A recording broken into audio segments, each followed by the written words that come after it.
Hey, this is the extraordinary life. If I'm not living it, how can I preach it to other people? True this, true this. Well, thanks for Do joining that. us, everybody. We're in episode number 5, and we're 5 episodes deep into the extraordinary life. We hope that you have enjoyed us the last 5 weeks or the last 4 weeks, and we know that you'll enjoy us today. We've got some really good content for you. For those of you independent consultants, we are going to hopefully really share some great information that's going to awaken you to some of the dangers, some of the pitfalls that professional consultants fall into, but also be able to really give you some steps and some resources to help you to take your game to the next level, both personally and professionally. So welcome. If you haven't already done this, share this with your friends, your family members, other professional and independent consultants that are in the business of helping people. And we'll go into a little bit more detail. Jim, let's welcome everybody with just a little overview of if they fit that bill or not. It's interesting over the years, the evolution of business. How, when I got into the business of being a professional speaker and trainer, of course, I was working for myself, but I wanted to call my company something that sounded impressive. So it was Jim Cathcart Seminars. That's what I started out as. And then I changed it to Cathcart and Associates, because that was the popular thing, and Associates, back in the 70s and 80s. And Dr. Tony Alessandro and I were partners for about 5 years, and we called it Cathcart Alessandro and Associates Incorporated. And since that time, it's been Cathcart Institute, Inc., but it's basically me and all the people that work throughout the Cathcart Institute network of services and resources. So I've been an independent consultant for all my career, basically. I've worked previously in banks and for insurance companies and such. So I've had a number of corporate gigs, and I even worked for an association, the U.S. Junior Chamber of Commerce. I was on their national staff for a couple of years in charge of leadership training programs. And so I've seen both sides of the world, but I like the side where you're running your own show. An independent consultant, in my definition of that, means many, many things. I mean, it could be a person who's building a direct marketing business, network marketing. It could be a person who's got a mom and pop shop, as long as they're offering services as well as products. I think the key to independent consultant is the word services.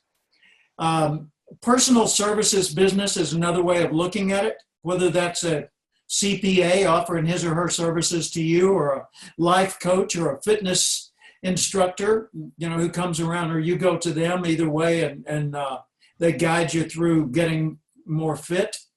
Now, my primary field has been speaking and training and basically the field of human development for 40 plus years now. So the field that I know the most is professional speaking and training. I've written 18 books. I've delivered 3,000 some odd speeches around the world to 2,000 different clients. Been president of the National Speakers Association, been on the board of the Global Speakers Federation, been a long time member of the American Society for Training and Development, which is ATD now, Association for Talent Development. And I've seen lots of folks in a lot of different roles. How do you define it, David? Yeah, good question. Well, I think that it's somebody that's entrepreneurial minded. While they may plug into a network or a company that actually provides some, legal services or some marketing or maybe some advertising or just systems, but it's a professional that has basically said, I want to make a career out of servicing and serving other people. And they become an expert in their field and the master at their craft, and they begin to equip other people with a great level of knowledge, a great level of expertise, and they begin to equip other people with the services and resources that they have access to help those people live an extraordinary life. And if you look at the world and look at how many people are involved in personal services, Lord, I mean, you've got image consultants, you've got people that are personal organizers. They'll come to your home or office and help you go through all your things and get organized. You've got people that provide services such as, landscape design or home decor or things like that. There are just so many fields where personal services is the key. And I think if you look at it, just boil it down to its essence, see what's left, it's selling expertise. It is being an expert on some subject, a knowledgeable, trained, skilled person on some subject that most people are not all that strong on, and you're offering your services for a fee. And there are lots of ways to leverage that. And of course, you and I have seen them with all of our colleagues and in our own careers. And you can leverage your expertise through articles, blog posts, podcasts. You can do it through books. You can write special reports, do a white paper. You can do, TED Talks or TEDx Talks and get your videos out there that way. You can develop a YouTube channel. I mean, I could go on for a long time here. You can offer public seminars, enroll people one at a time. You can sell seminars and training sessions to organizations where you make one sale and they provide all the people that are showing up. You can offer your services through speakers bureaus and talent agencies and things like that.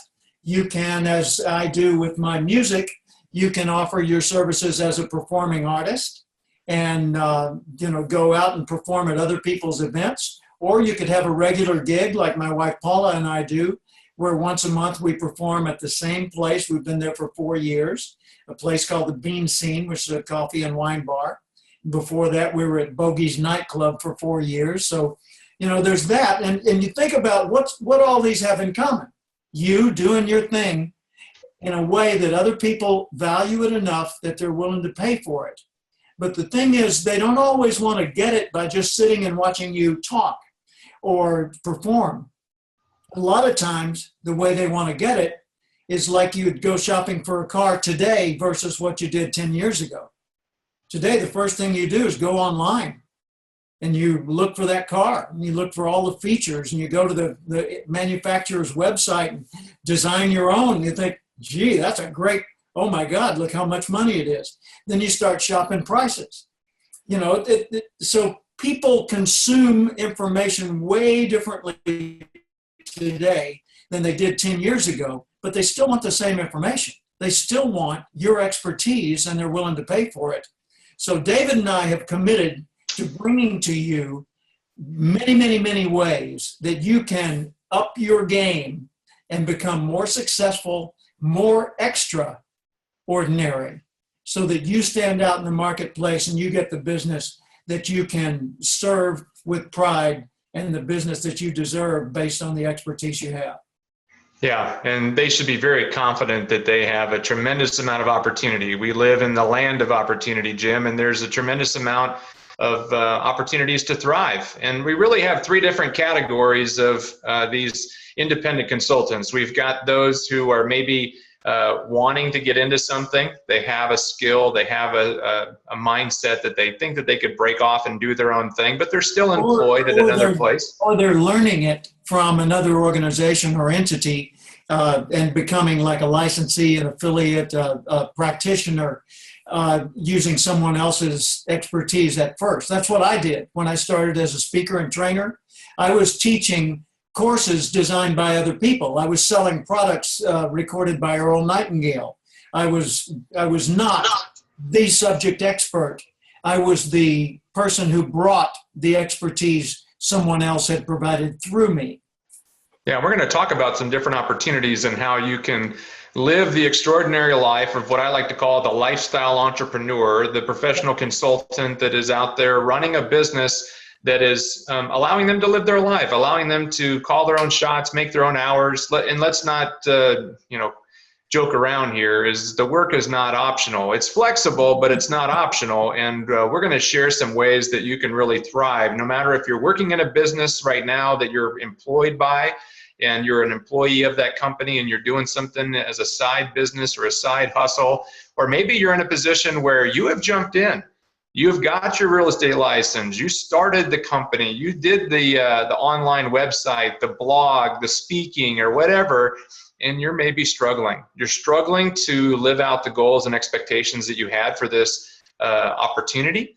And we're going to share some resources with those people. And then there's those people, Jim, that are thriving, people that have hit great peaks, that have had large checks, they've had income, but they want to take it to the next level. We're going to get a chance to speak to some of those people on how they can live an extraordinary life. Because sometimes, Jim, I think you've probably seen this just as much as I do, is that sometimes you go chase that dream, that entrepreneurial dream, and it actually takes over your life, and you're not living the extraordinary life. You're actually living the nightmare because you're constantly busy, and maybe you got overextended on some things and you weren't well prepared. So we'll address all three different groups. But Jim, let's talk about some of the common myths and barriers and misconceptions that people have about becoming a independent consultant or lifestyle entrepreneur. You bet. One of the myths is that this is a great business to build, and you go into it and you get tons of work and you're making a good income,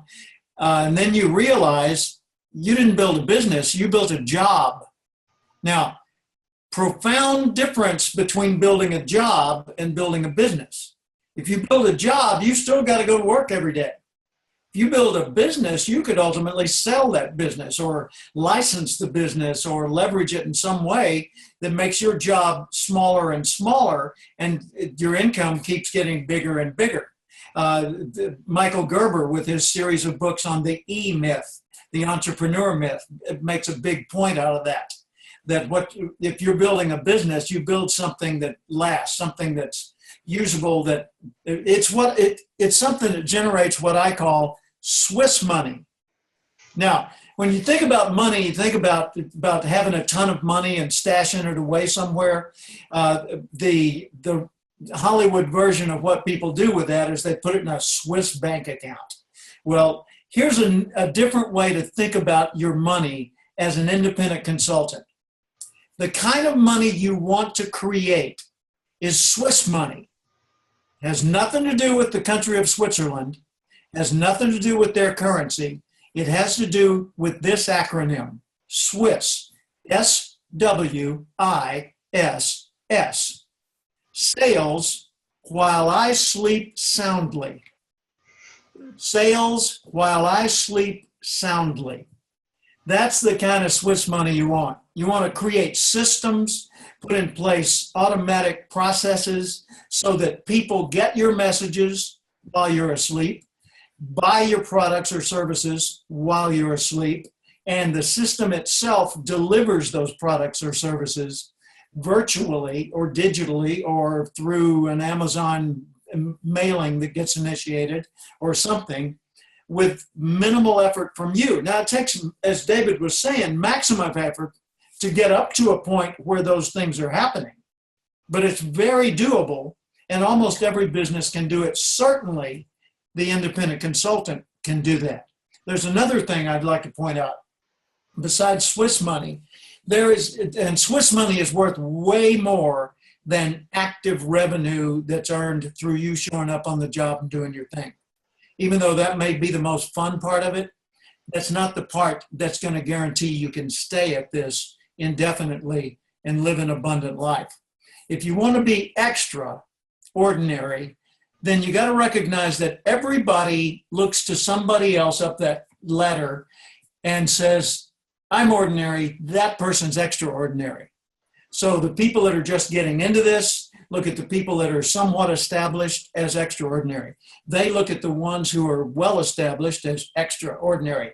They look at the ones that are knocking it out of the park as extraordinary. So extra is always defined by you.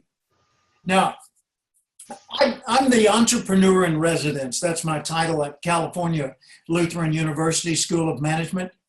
I've been on the Dean's Advisory Council for 10 years or so over there.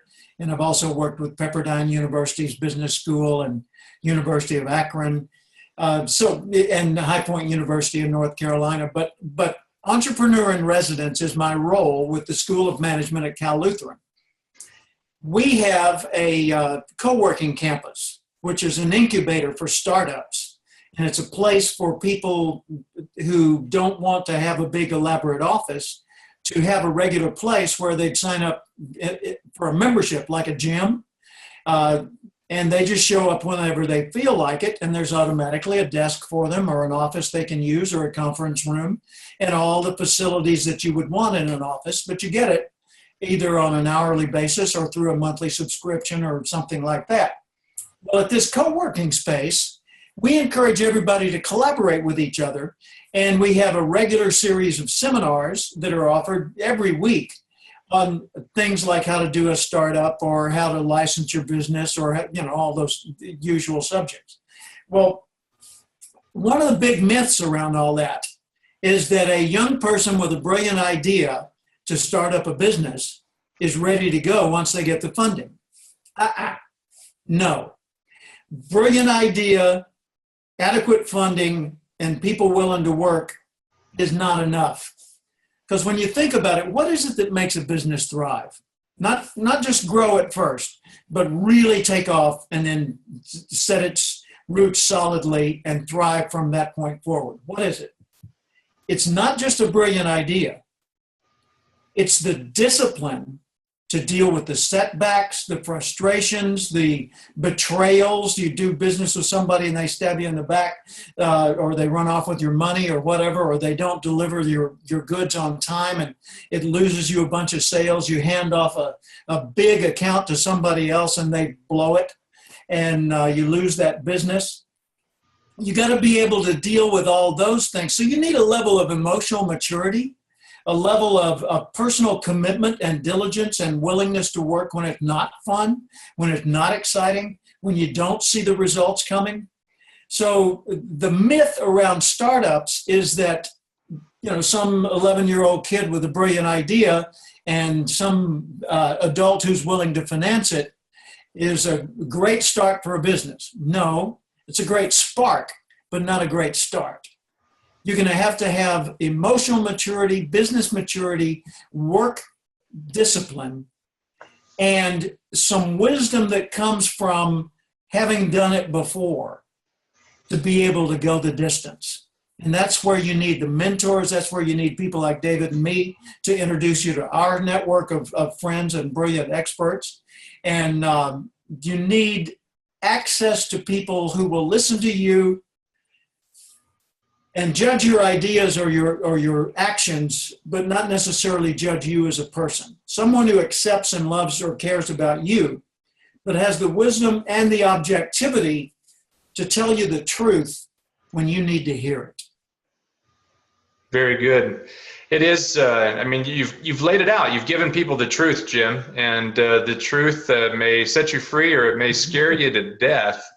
That, my goodness, what did I get myself into? But let's talk about that for just a moment, because there's a lot of people out there that want to do something. They had an idea. They've been thinking about something. They've been, flirting with something, or they've been doing something part-time. Maybe they've been giving services away and they want to monetize it, or maybe it's something that they've been doing and it's been generating an income. But in the back of their mind, when they wake up in the morning, when they go to bed at night, they're thinking about, I wonder if I could do this full-time. This could be something really exciting. This could really make me live the extraordinary life. But then they don't do it. They have the fear, they have the negative friends and family members. There's something that prevents them from moving forward. Jim, how do you deal with that fear to go pursue the extraordinary life? You got to recognize first that it's natural. That's to be expected. Everyone has it. I had it. I was terrified. I remember I went to work. I was working for the USJC as a junior chamber. So I was in charge of their leadership training programs and having a good time and doing some great things, I felt. But I wanted to be like my heroes, like Earl Nightingale and Zig Ziglar and people like that. I wanted to go out and take the world on head on. And yet I didn't have a way of doing that. Well, a man named Joe Willard called me, and he said, I run an insurance agency and I'd like you to come do a seminar. So I did it. It went over well. He said, I like that. How about coming back and moving in with us? And I said, doing what? He said, to be our in-house trainer and my personal confidant and advisor. And I said, well, wow. But I don't want an insurance career. He said, I know, you want to be a speaker and trainer, right? I said, yeah. He said, you got an office somewhere, and we've got a penthouse office suite. I said, well, cool. I said, but I'm making pretty good salary here at the JCs. I was making $1,500 a month. And back in the 70s, that seemed like a lot of money, 1976, 77. And he said, well, I think I could cover that, Jim. He said, so I'll give you a retainer of $1,500 a month. You move in with us. I'll give you a luxury office, a corner office here in the penthouse. And you work with me and my 19 agents and help us grow. And if you get a speaking gig, go do it. Well, thank you, Lord, and thank you, Joe Willard, right? So he was my host, my benefactor, my guide in the early days. But I was with him almost a year, and he said to me, Jim, you're doing a lot of speaking. You're on the road a lot. I said, yeah, it's working pretty well. He said, I think it's time we discontinued your monthly retainer and you became completely independent. David, I was terrified. This was March of 1977. I started with him March of 1978. I started with him in March of 77. And I said, let's not get in a hurry here. And I was looking at my bookings, and I was good for like 3 months. I had enough business booked to cover my income needs for 3 months. But after that, it was a big void. It was an empty future. And I'd never been without security of a paycheck. So I told Joe, I think we ought to wait until maybe June or July. And Joe said, no, Jim, it's now. So April 1st, it may be April Fool's Day for some people, but it's first day of business for Jim Cathcart seminars. So starting April 1st, no more salary from me, but you can keep the office as long as you're doing work with us. Oh, scared the daylights out of me. So he had kicked me out of the nest, and now I had to learn to fly before I hit the ground. And I scrambled, and I guarantee you, I was scraping to make every end meet and everything work, and collaborating with my wife, Paula, in the evening, what can we do here to save money or make money or whatever. And what it did was it forced me to kick everything into overdrive. I had already proven I could build a base of business. I already had 3 months of security in that I have enough bookings to stay alive for 3 months monetarily. But it was a tough emotional transition for me. And it's going to be that way for everyone at some point. So just expect it's going to come. It's natural, and you'll get through it. I mean, I had the good luck of having Joe to provide some basics for me. But if I had been operating out of my home effective April 1, I could have done that. All I needed was access to a telephone and a mailbox, and I still could have done business. So, think about today with the internet and all the possibilities. Good Lord, it's so much easier today with so much less overhead. So just know the fear will come and recognize your land of opportunity, all that money and fun and excitement you want, lies just beyond your current habit patterns and your current comfort zone emotionally. Yeah, I know that there's a lot of people right now that are thinking, that's great that Jim Cathcart did it, but he's Jim Cathcart, right? Yeah. I mean, he was willing to do the things that were extraordinary to find his success. But, Jim was just an ordinary guy with a dream. He didn't come from pomp and circumstance and didn't have, wealthy relatives that he could go back and depend upon. He was somebody that was actually stepping out in faith. And each and every one of you at some level, whether you're just getting started or whether you're already at a certain level of success and you want to take it to that next level, you're going to have to put some more chips on the table. You're going to have By the way, I only had $1,000 in the bank when I got started. I went to the bank and had about 1,000 in there. And I said, I want to open a line of credit. So I've got a pad, some safety, if I have a slow month. And they said, okay, we'll give you $1,500 line of credit. Well, Lord, today that wouldn't pay some people's water bill, but it seemed like a lot at the time. So maybe it was a $10,000 or $5,000 line of credit adjusted for inflation, whatever. But it wasn't much. And it was incumbent upon me to get out there and scramble. And I was not gifted. I was not um, supplied with lots of resource possibilities that other people couldn't get. Yeah, so there will be a little bit of need for maybe some additional borrowed funds, or there may be a gift or some sort of a family loan or something that you may have to take on, and that may not be something inside your bucket list of things that you want to do. But if you want to do the things that are extraordinary, if you want to live the extraordinary life, if you want to have those dreams come true of becoming the independent consultant that calls their own shots, that goes where they want to go, when they want to go, doesn't have to ask for permission, doesn't have to ask for a second signature on vacation days, but somebody that really wants to get out there and do their thing and leverage their unique talents and their gifts and their passions. I know that there's a lot of debate, Jim, on whether or not somebody should pursue their passions or their hobbies as their career. What would you tell the person that maybe has a hobby or a passion to do certain things like real estate, or maybe something in the area of fitness or health? There's a quote that I love from Ralph Waldo Emerson. He said, "Desire is possibility seeking expression." Possibility seeking to be expressed. So if you want something, it means the possibility of doing that is within you. And that possibility is seeking to be expressed. Well, you say, yeah, but I've got financial obligations and limitations. I've got relationships. I've got people I've got to be here for. I've got things I've got to do. I can't just step out and do my own thing. Right. Neither can anybody else. Nobody's completely free like that. All of us have some limitations, whether we're a caregiver for someone else, or we've got little kids at home, or we've got financial obligations or whatever. Just write it down and decide to do it. And now, I didn't say hope to do it. I didn't say dream of doing it. I said decide to do it.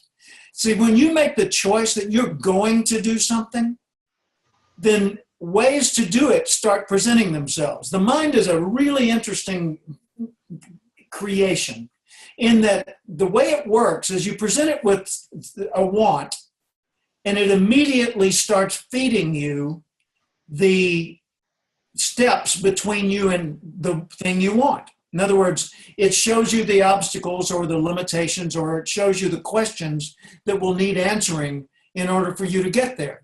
So you say, well, I want a Rolls Royce. Immediately your mind says, costs too much. Actually, it doesn't cost too much if you have that much money.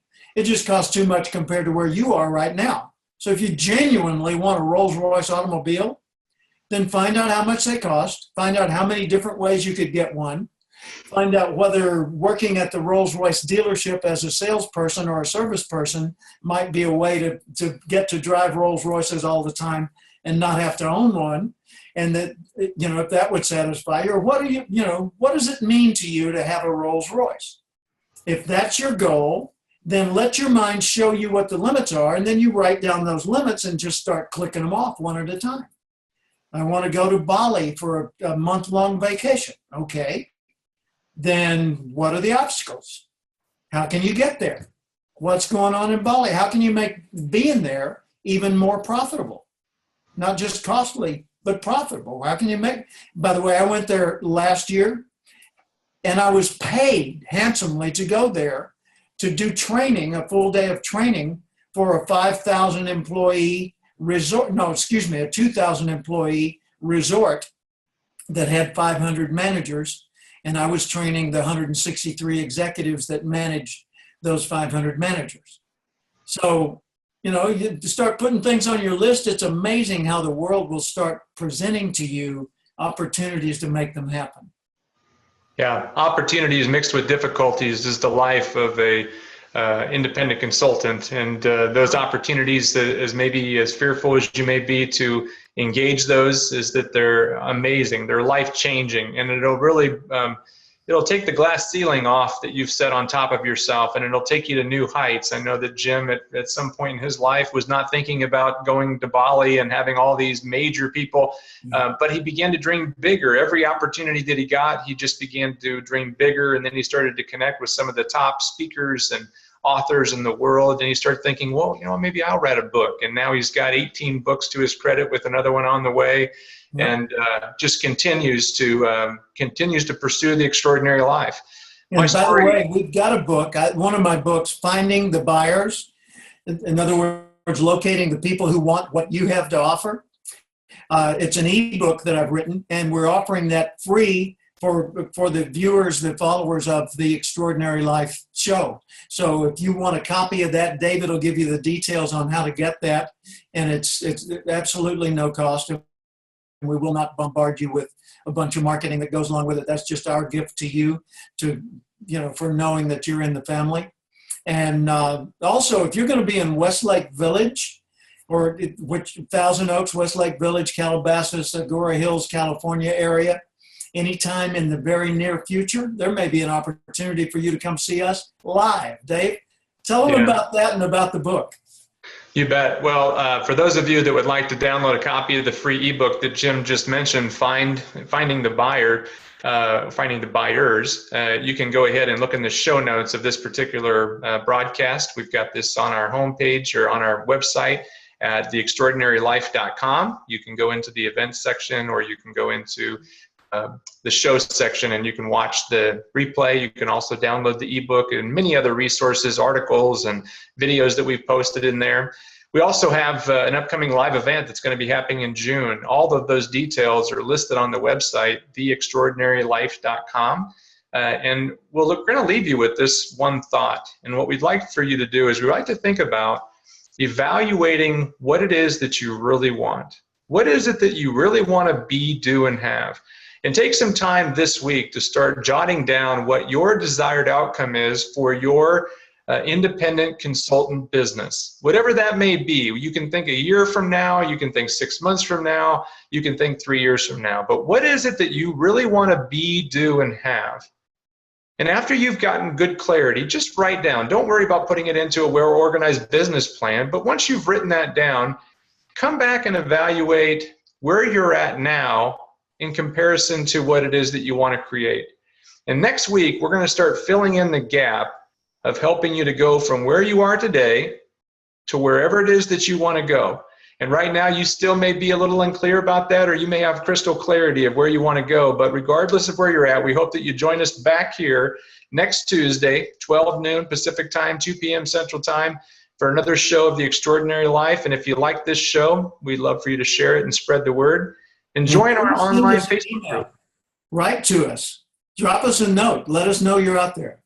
Yeah, theextraordinarylife.com is the website. You can join our private Facebook group and get access to all kinds of free resources and collaborating with other independent consultants that are success seekers. They want to strive to succeed in the marketplace and also in life, and you'll get a chance to join that group and get all kinds of great virtual coaching from Jim and I and many other speakers. So, Jim, thanks for episode 5. We look forward to seeing you next week for a continuation of this Extraordinary Life show. Thanks, everybody.